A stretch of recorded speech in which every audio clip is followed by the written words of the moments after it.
কৃষি সম্প্রসারণ অধিদপ্তরের তথ্য বলছে 2022-23 অর্থ বছরে দেশে পেঁয়াজ উৎপাদন হয়েছে 34,56,500 টন। আর পরিসংখ্যান ব্যুরো বলছে একই সময়ে দেশে পেঁয়াজ উৎপাদন হয়েছে 25,46,994 টন। দুই সংস্থার তথ্যে ঘাটতি 9,09,506 টন। তথ্যের এ ঘাটতি বলে দেয় দেশে ভোগ্যপণ্যের উৎপাদন এবং মজুদের তথ্যের পরিসংখ্যান কতটা বিশৃঙ্খল। শুধু তাই নয়, আমদানি এবং পুরো সরবরাহ চেনের তথ্যও থাকে অজানা।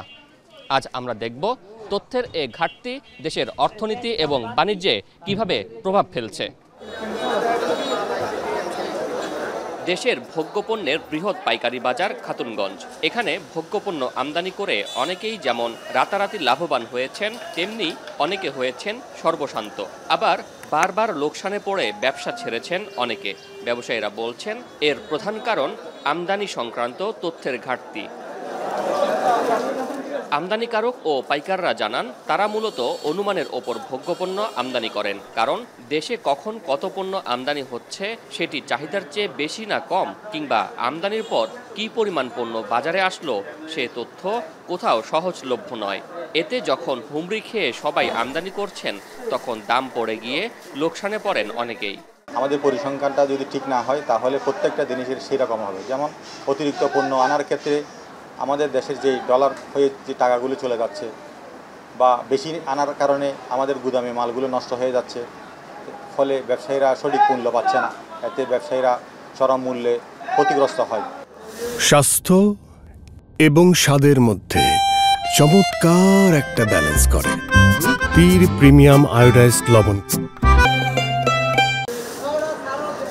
বাড়তি পণ্য কিংবা ঘাটতি দুটিই আসলে প্রভাব ফেলছে বাণিজ্য আর অর্থনীতিতে।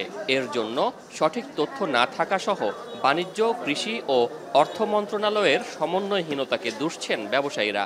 এত বেশি পণ্য আমদানি হয়ে যায় হঠাৎ করে, ব্যবসায়ীরা অনেক সময় এটা তাদের আন্ডার কস্টিংয়ে বিক্রি করে অনেক লস করে তারা দেউলিয়া হন। আবার অনেক সময় সেটি এটি হয়ে থাকে যে আমদানি বন্ধ হওয়াতে, আমদানি কম হওয়াতে লস করার কারণে ব্যবসায়ীরা আমদানি বিমুখ হন, ভোক্তারা ক্ষতিগ্রস্ত হন। হঠাৎ করে 50 টাকার মাল 100 টাকা হয়ে যায়।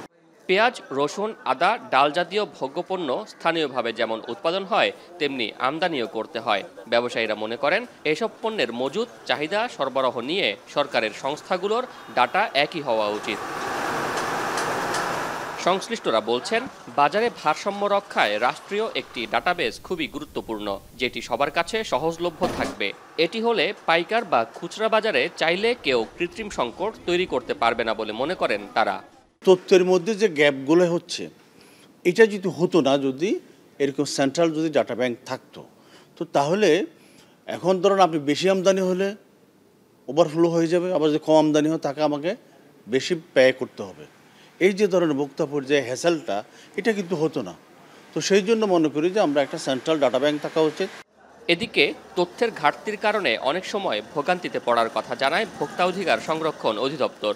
এতে অসাধু ব্যবসায়ীরা বিভ্রান্ত করেন ম্যাজিস্ট্রেটকেও। সংস্থাটির কর্মকর্তারা জানান শিগগিরই সাপ্লাই চেইন ম্যানেজমেন্ট সিস্টেম নামের একটি অ্যাপ প্রতিষ্ঠা করতে যাচ্ছে সরকার, যেখানে পাওয়া যাবে এ সংক্রান্ত সব তথ্য। কী পরিমাণ পণ্য আমদানি হলো এবং তাদের থেকে কী পরিমাণ পণ্য কোন কোন হাতে চলে গেল এবং সেখান থেকে কী পণ্য পাইকারি ব্যবসায়ীদের কাছে আসলো, পাইকারি ব্যবসায়ীরা কাদের কাছে পণ্যগুলি বিক্রয় করলো, যাবতীয় তথ্যাদি ওই অ্যাপের মাধ্যমে থাকবে। আমদানিকারকরা বলছেন ডাটাবেস সহজলভ্য হলে একদিকে শত শত কোটি ডলার অপচয় রোধ করা সম্ভব, অন্যদিকে লোকসান কমবে ব্যবসায়ীদের। শোয়েব রহমান, এখন, চট্টগ্রাম।